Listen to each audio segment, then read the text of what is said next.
Olá pessoal, tudo bem com vocês? Sejam bem-vindos a mais uma aula de matemática aqui no 7º ano. Eu sou o professor Mário André, professor de matemática aqui do Centro de Mídias, e vamos verificar nosso objeto de conhecimento. Nós temos então aí aula de número 40, objeto de conhecimento, fração e seus significados, como parte de inteiros, resultado da divisão, razão e operador. Detalhamento, posição de um número fracionário na reta numérica, fração e número decimal e sua posição na reta numérica, ok? Então, dito isto, vamos dar início à nossa aula.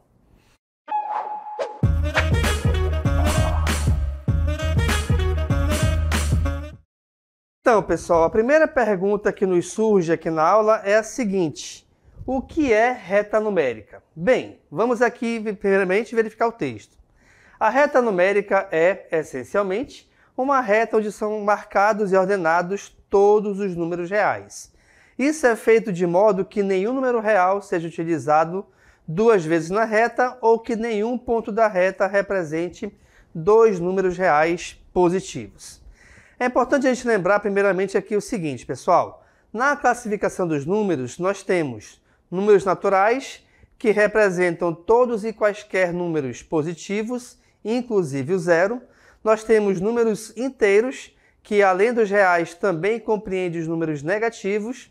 Nós temos números fracionários e os reais, onde esses reais eles englobam todos os números que você imaginar. Positivo, negativo, o zero, fração, decimal e por aí vai, tá bom? Então voltando aqui para a tela, olha só. Quando a gente falar então em reta numérica, é importante você verificar primeiramente aqui o seguinte. Esses numerozinhos aqui que eu estou destacando agora são os números inteiros, ou seja, positivos, negativos ou zero, tá bom? Como a nossa aula ela vai tratar de números fracionários na reta numérica, é importante você reparar aqui o seguinte, tá?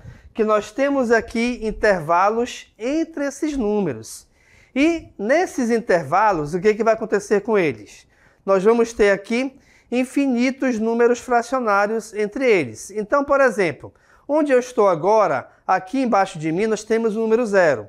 Esse número zero, ele representa justamente a origem da reta numérica, onde, para esse lado, nós temos todos e quaisquer números positivos e, por outro lado, nós temos também todos e quaisquer números negativos. Lembrando aqui uma coisa que é muito importante, tá? Quando a gente falar em reta numérica, lembre-se que a reta ela é infinita. Ou seja, os números positivos, eles não têm fim.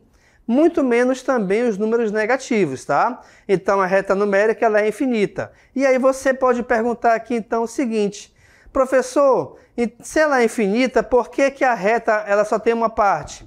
Justamente porque, pelo fato de ela ser infinita, a gente não tem como desenhá-la por completo. Então a gente pega somente uma parte dela, onde a gente vai chamar de segmento de reta, tá bom? Vamos voltar aqui para a tela então, olha só. Dando continuidade então aqui à aula, outra pergunta que surge aqui muito importante é a seguinte: quantos números decimais existem entre 1 e 2? Vamos lá, pessoal. Entre 1 e 2, eu tenho esse seguinte intervalo aqui, ó. Tá? E aí você pensa o seguinte: horas, nesse pequeno intervalo onde eu destaquei de amarelo, tá? A gente vai ter infinitos números decimais, aliás, infinitos números fracionários. Por quê? Imagina que uma fração você pode sempre diminuir o seu tamanho, tá? Você pode diminuir o valor dessa fração o máximo que você puder. Mas, pensando nesse máximo ainda, sempre você vai conseguir diminuir mais ainda, tá? Por isso que nós temos aqui a nossa resposta. Entre 1 e 2 existem infinitos números decimais ou ainda também números fracionários. Vou escrever aqui.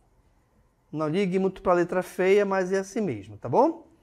Então nós temos aqui então infinitos números decimais ou ainda infinitos números fracionários.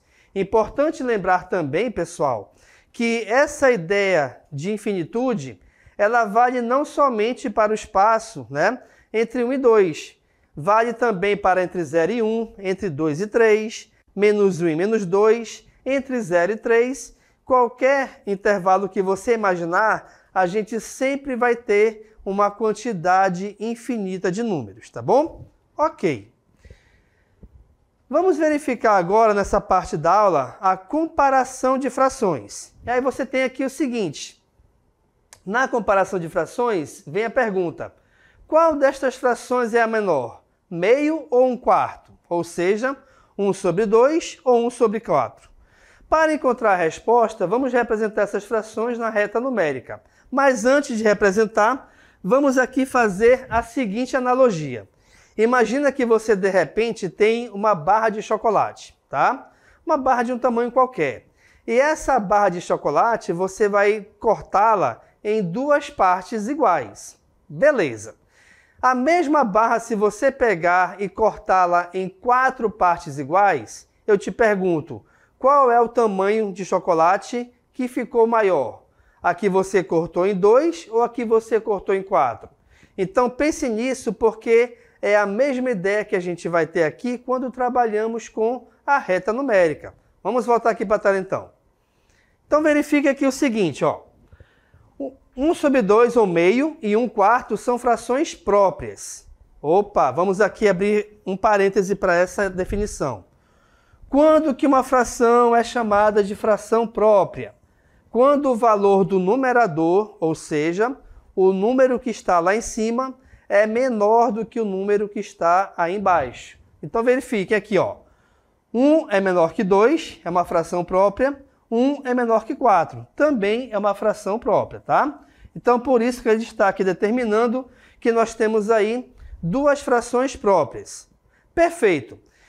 Toda e qualquer fração própria, pessoal, anotem isso aí, tá? Toda fração própria, ela sempre será menor do que 1. E automaticamente, se ela for positiva, ela será maior do que 0. Ou seja, a fração própria, vou chamar aqui de f, tá? Ela vai ser menor do que 1 e automaticamente também vai ser maior do que 0. Essa é uma afirmação que você sempre deve ter em mente. Perfeito.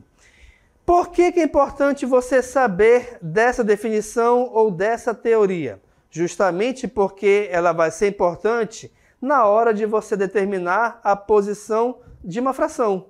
Então verifiquem aqui à nossa esquerda que nós temos a posição da fração 1 sobre 2. Então a fração que eu estou trabalhando é essa fração 1 sobre 2, ok?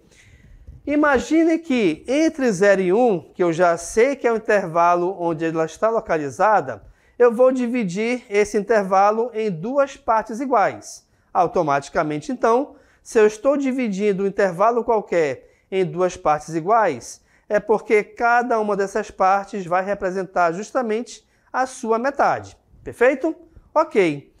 Então, dessas 2 partes, o valor que está aqui em cima é o valor que eu quero, é o valor que a questão está me pedindo. Ou seja, de 1 sobre 2, eu quero então pintar, desenhar, destacar, aí tanto faz, tá?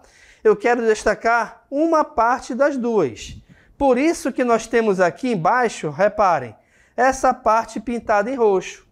Por quê? Porque o intervalo, vou destacar aqui em verde, tá? O intervalo completo é esse intervalozinho que eu estou pintando em verde. Mas desse intervalo que está em verde, eu quero somente o intervalo que representa a fração 1 sobre 2. E é justamente isso que nós estamos fazendo, tá bom? Eu estou pegando uma parte das 2 que ela foi separada. Bem, tendo em mente então essa ideia, vamos partir agora para o outro lado, para essa fração que está mais à nossa direita. Nós temos aqui a fração agora 1 sobre 4 ou 1/4, tá bom? Sempre esse valor que está embaixo, que a gente chama de numerador, é a quantidade de partes que você vai sempre separar o intervalo. Importante lembrar aqui que essas partes, elas sempre devem ser iguais. não tem como a gente comparar frações quando a gente divide em partes diferentes. Ou seja, eu não posso, por exemplo, deixa eu pegar aqui uma cor diferente, tá? Eu não posso, por exemplo, pegar essa partezinha que eu destaquei aqui em laranja e comparar com essa parte que eu separei aqui em vermelho. Por quê? Porque elas não possuem o mesmo tamanho, tá? Então você sempre deve comparar frações, as partes, quando elas possuírem o mesmo tamanho. Perfeito? Vamos voltar aqui para cá então. Beleza. Eu tenho aqui então a fração 1/4. Eu quero intervalo de 1/4. Onde que está esse número? Reparem aqui o seguinte.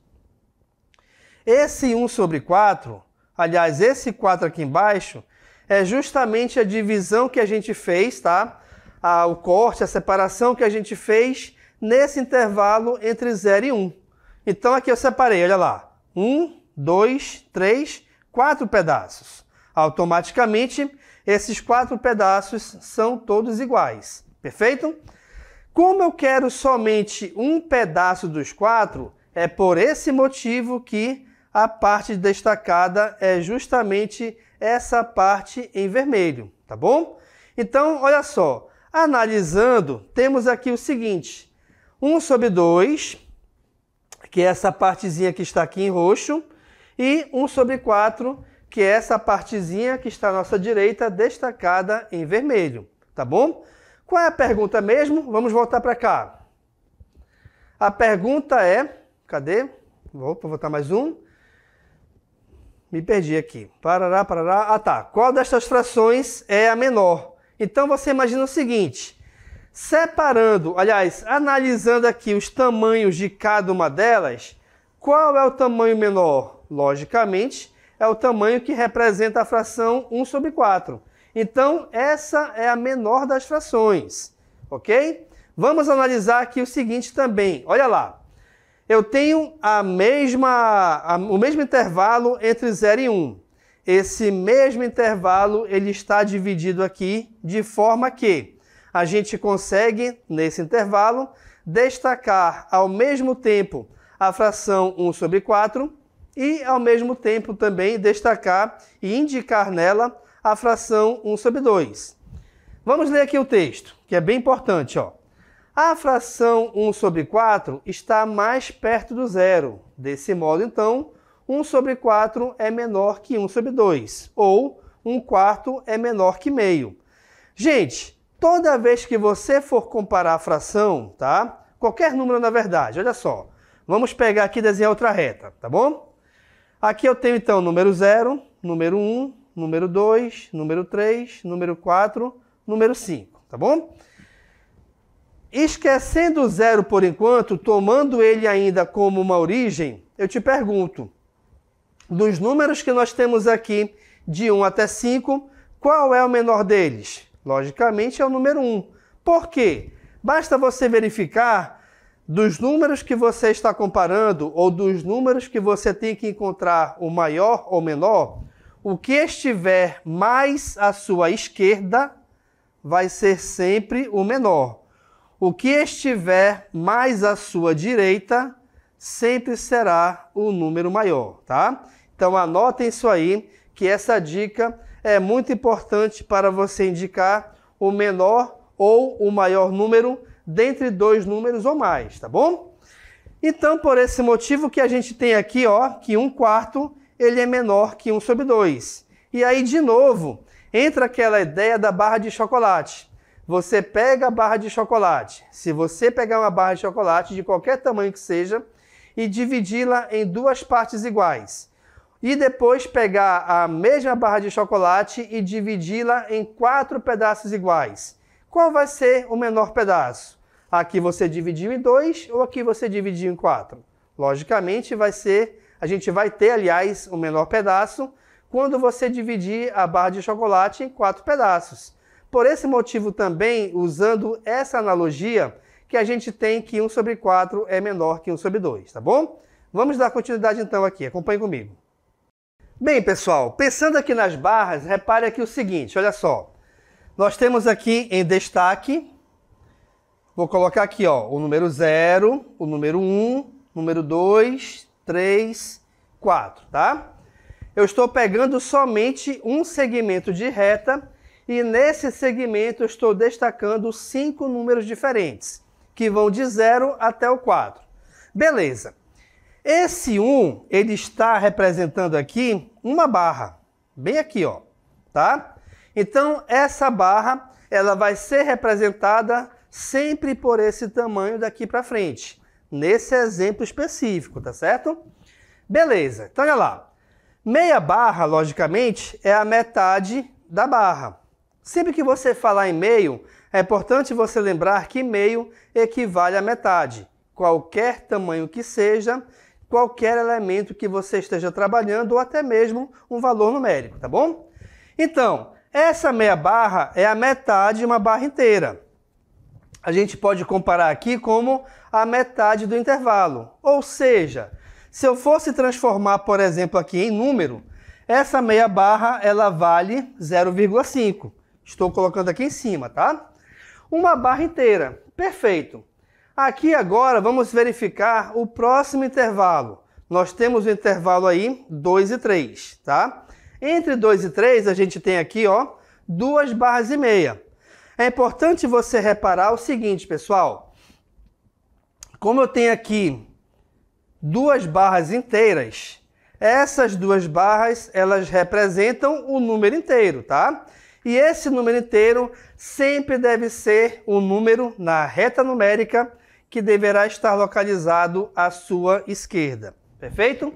E aí, finalmente, aqui do nosso lado mais direito, a gente tem aqui 4 barras, tá bom? 4 barras inteiras. Temos aqui agora uma questãozinha como exemplo de aplicação. A pergunta é a seguinte: qual fração está localizada no ponto A da reta numérica? Primeiro passo aqui, pessoal, a gente tem que identificar o intervalo que estamos trabalhando, ó. O intervalo aqui, no caso, vai de 0 até 1. Se vai de 0 até 1, é porque, então, esse número, na forma decimal, será 0, alguém. Quem é esse alguém? Aí vai depender da posição desse número, tá bom? Vamos lá, então. Analisando esse intervalo entre 0 e 1, a gente tem quantas partes? Vamos lá. A gente tem aqui, então, verifiquem, uma parte, 2 partes, 3 partes e 4 partes. Ou seja, esse intervalo foi dividido em 4 partes iguais, tá bom? Por que é importante você saber isso? Justamente porque essa quantidade de partes que foi separado é o valor que vai ficar aqui embaixo na fração, perfeito? Então já sei que ele foi dividido em 4 partes. Ok. Agora, esse ponto A, ele está mais perto do 0 ou mais perto do 1? Ele está mais perto do 1.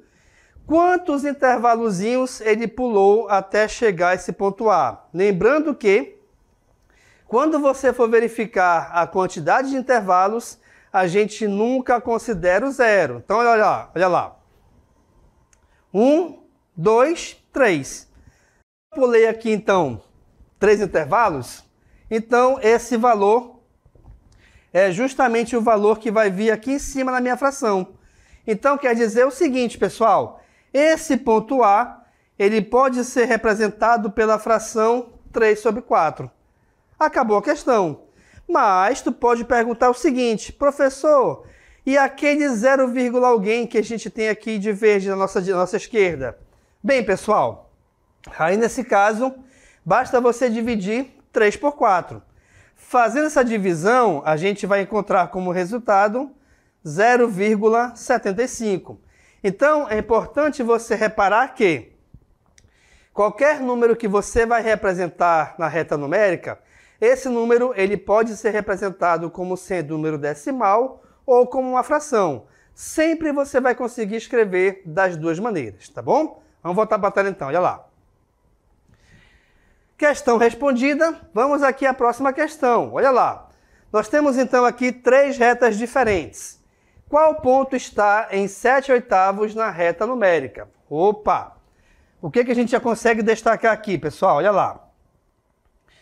Como o valor aqui embaixo é igual a 8, eu já sei então que o intervalo foi dividido em 8 partes iguais. Tranquilo. Dessas 8 partes iguais, eu vou encontrar onde está a 7ª posição, que é justamente o número que está aqui em cima, tá bom? Horas. A partir do 0, então, a gente vai andar quantos intervalos? A gente vai pular quantos traços? 7, que é o número que está em cima. Então, vamos verificar aqui, ó. 1, 2, 3, 4, 5, 6, 7. Está aqui o ponto. Se a gente for analisar aqui o ponto B, esse pontinho que está em rosa, ou roxo, tanto faz, olha lá. 1, 2, 3, 4, 5, 6, 7. Ele está aqui em 7, mas ele está em 7 de 7 intervalos, tá bom? A gente tem que considerar sempre aqui os 8 intervalos, tá? E outra coisa, esse ponto em azul, ele nunca pode ser a resposta. Por quê? Lembra o que eu falei anteriormente, mais cedo na aula? Se a minha fração ela é própria, ou seja, se o valor em cima ele é menor que o valor de baixo, então automaticamente essa fração ela sempre vai ser representada entre 0 e 1. Esse pontinho em azul aí, ele está acima, aliás, está depois do número 1. Então ele é maior do que 1, não pode ser resposta. Então essa resposta correta aqui é a letra A. Tranquilo? Para a gente entender melhor então e fixar melhor todo esse conhecimento, vamos ver aqui mais um exemplo. Olha só. Observe como o número 1,376 é representado na reta numérica. Primeiro passo. Primeiro são posicionadas as unidades que estão no lado esquerdo da vírgula. Neste caso, é apenas 1, ou seja, a gente vai para o lugar do 1 na reta numérica. Turma, o que isso quer dizer? Quando você for representar um número decimal na reta numérica, é importante você verificar primeiramente a parte inteira. E onde está essa parte inteira? Ela está, vou até escrever aqui para você, ó. A parte inteira, ela está sempre antes da vírgula, ou à esquerda dela. E depois da vírgula fica justamente a parte decimal. Bem, dito isto então, a gente verifica que a parte inteira desse número é igual a 1. Então a gente vai localizar na reta numérica onde está o número 1. E aqui está ele, ó, destacadozinho, bonitinho aqui para você, tá bom? Beleza. Como esse número possui parte decimal, então automaticamente ele vai estar no intervalo entre 1 e 2. Então a gente tem que analisar agora a parte decimal desse número. A posição do número 1 é marcada com uma pequena linha vertical laranja, ou seja, esse destaque que eu fiz para você aqui em azul, tá bom? Primeira parte feita. Vamos para o segundo passo agora. O 3, que está na parte decimal, ele não representa 3 unidades, mas 3 partes 10 vezes menores que a unidade. Ou seja, aqui eu tenho, por exemplo, 1,3. Eu não tenho 3 unidades, pessoal. Eu tenho 3 décimos. Ou seja, eu tenho 3 vezes a 10ª parte da unidade. Se a gente fosse fazer aqui uma comparação, por exemplo, a gente pode fazer essa analogia com dinheiro. Eu tenho aqui 1,3, é como se fosse R$1,30, tá bom? Beleza. Então, essa próxima unidade, ela vai ser dividida em 10 partes iguais. Por que que a gente vai dividi-la em 10 partes iguais?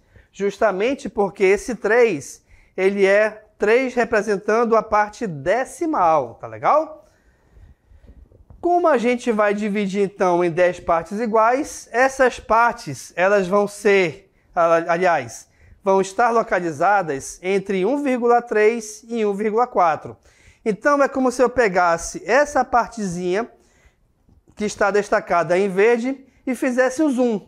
Eu vou aumentar um pouco o tamanho dela e desse tamanho aumentado a gente vai dividi-lo em 10 partes. Vamos aqui ao texto, olha lá. Na imagem abaixo você pode ver este mesmo segmento ampliado para poder visualizar facilmente as 10 divisões. Essas partes são chamadas de décimos, porque cada uma partezinha é equivalente a 1/10 de unidade. Perfeito. Agora, olha lá, está aqui. Essa parte que está em destaque aqui em verde, a gente aumentou, tá? E a gente aumentando essa parte, a gente consegue verificar as 10 partes divididas aí, perfeito? Ok. Então, já sei que 1,3, essa parte decimal, ela vai estar localizada entre 1,3 e 1,4. Mas a gente tem aí ainda que encontrar 7 centésimos, tá? E a parte em relação a centésimos é a 10ª parte do décimo. Ou seja, eu estou dividindo as 10 partes em 10 de novo, tá legal? E aí, dessa maneira, a gente consegue destacar aqui justamente a parte referente a 1,37. Perfeito? Estas partes são chamadas de centésimos, tá? Então vamos lembrar aqui, pessoal, olha só. Eu tenho aqui então a parte inteira. Depois da vírgula, o primeiro número que vem após ela representa a parte dos décimos. O segundo número representa a parte dos centésimos. E essa última parte representa a parte dos milésimos, tá bom? Opa, só refazer aqui. A parte dos milésimos. Sempre anota isso aí, porque é importante quando você for destacar e encontrar um número decimal qualquer na reta numérica, perfeito? A parte inteira é a que vem antes da vírgula. Depois da parte inteira a gente tem os décimos, os centésimos e os milésimos. Lembrando que não obrigatoriamente a gente vai ter um número decimal, por exemplo, com os três números destacados após a vírgula. Pode ser que você tenha, por exemplo, 2,4, ou seja, apareceu somente a parte decimal. Pode ser que você tenha 2,42. Aí, nesse caso, apareceu a parte decimal e a parte centesimal. Aqui nesse exemplo, a gente tem 3 números ou 3 algarismos após a vírgula. Então, a gente tem a parte decimal, centesimal e milesimal. Perfeito? Vamos voltar para a tela, então. E, por último, a gente vai encontrar aqui a localização do ponto referente à sua parte milesimal. Ou seja, novamente, a parte centesimal, a gente vai ter aqui um intervalo entre 1,37 e 1,38. Como eu dividi em 10 partes, a gente vai encontrar aqui a 6ª parte dela. Finalizando aqui, então, a posição do número 1,376. É lógico, pessoal, que como a gente trabalha com posição de número decimal, para a gente ter uma precisão maior da localização do ponto, é importante você ter, de repente, uma régua milimetrada e instrumentos que facilitem justamente essa localização, tá bom? O que a gente tem aqui é só um esboço de onde estaria mais ou menos localizado esse ponto, tá? Espero que vocês tenham gostado e compreendido aqui a aula. Agradeço a atenção de todos e a gente se encontra em breve. Tchau, tchau.